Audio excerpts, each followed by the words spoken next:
వర్మ గారు సార్, ఈ betting apps మీద మీ అభిప్రాయం ఏంటి సార్? సార్ సబ్జెక్ట్ మీద నాకు జీరో నాలెడ్జ్ ఉంది. అంటే 24 గంటలు సార్ మీరు మొబైల్ మీద ఎక్కువ ఉంటారు, అంటే అందరం ఉంటున్నాం కాబట్టి ఇప్పుడు.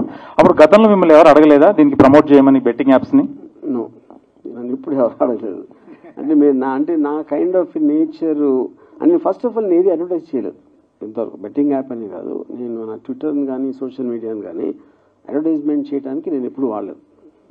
ఒకవేళ చేయాలనుకుంటే ఎలాంటి ప్రోడక్ట్ చేస్తారు సార్ మీరు, మిమ్మల్ని చేయాలనుకుంటే?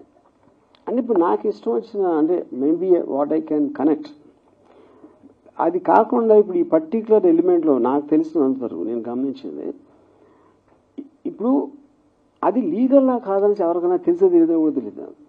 ఇప్పుడు ఫస్ట్ ఆఫ్ ఆల్ ఇప్పుడు ఎవరో సెలబ్రిటీ దగ్గరికి వచ్చి నా బట్టలు ప్రమోట్ చేయండి, లేకపోతే నా సినిమా ట్వీట్ పెట్టండి, లేకపోతే ఏదో ఇలాంటి రకరకాలు అడుగుతారు సెలబ్రిటీని. కానీ సెలబ్రిటీకి ఎలా తెలుస్తుంది అసలు అది కరెక్టా కాదా అని? ఆ నాలెడ్జ్ ఉంది అని ఎలా ప్రీసపోజ్ చేసుకుంటున్నారు? ఇప్పుడు చాలా పెద్ద పెద్ద స్టార్స్ ఇంక్లూడింగ్ అమితాబ్ బచ్చన్ గారు, లేకపోతే నాగార్జున ఏదో కళ్యాణ్ గోల్డ్ చేస్తారు. ఆ గోల్డ్ కరెక్టే కాదని ఆడిగా తెలుస్తుంది. So that is a separate this thing. So ఆ క్లారిటీ అనేది even the government are the concern department should give. ఇలా చేస్తే తప్పు అని అది ఎడ్యుకేట్ చేయకుండా గబుక్కున ఒక ఐడియా వచ్చేసి ఎన్ఫోర్స్ చేయటం అనేది కరెక్ట్ కాదని నా ఫీలింగ్. బతికితే చాలా